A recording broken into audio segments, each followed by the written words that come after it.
the clinical empowerment group. It helps me grow, and I like working with David and the team because it seems like we all have a habit. We all have our own approach and rapport with clients. It really opens your mind up to other people's approaches that works for them that you didn't even know existed. A lot of times I go in thinking that I know everything and that I've tried everything. And then I sit with this team of people who tell me three different things that I hadn't even thought about. What is really relatable is when people share their stories about clients. Someone says, hey, I had this exact same case that you're going through, and this is what I did. Meanwhile, I was sitting here at home stressing about it by myself, thinking that I'm the only person that had this experience. So to hear that and to hear that they handled it differently and that it worked for them it gives me so much hope as a clinician that I can help my clients when I feel like I'm running out of options. When I joined the clinical empowerment group, I was hoping to gain support, relatable validation. I feel like the group has so far more than met my expectations. I love working with David and a team when it comes to vulnerability. I think that is my biggest thing. I struggled with vulnerability and, receiving compliments and things like that. And with this team,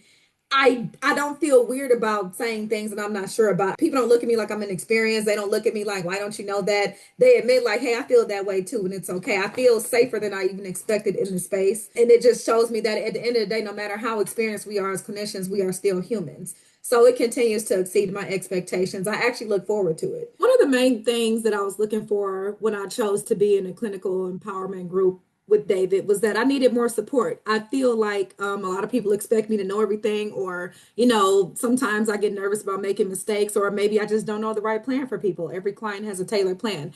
This group provided support. I think that it's great for people who want to be vulnerable in a space but don't know where that space is. If someone was ever on the fence about joining the clinical empowerment group, I would really want them to know that it provides you more space than you think you even know. There are so many things that we don't know. Everybody has different resources, and we all have different specialties as clinicians. It provides an opening to things I didn't know I didn't know. And that's what makes me so excited. Every week I find out something new that I had access to. It gives me more power. Every time the meeting is over, I leave with more confidence. I think that if you're looking for confidence and you're looking for somebody to say it's okay to feel that way, it's a perfect place for you.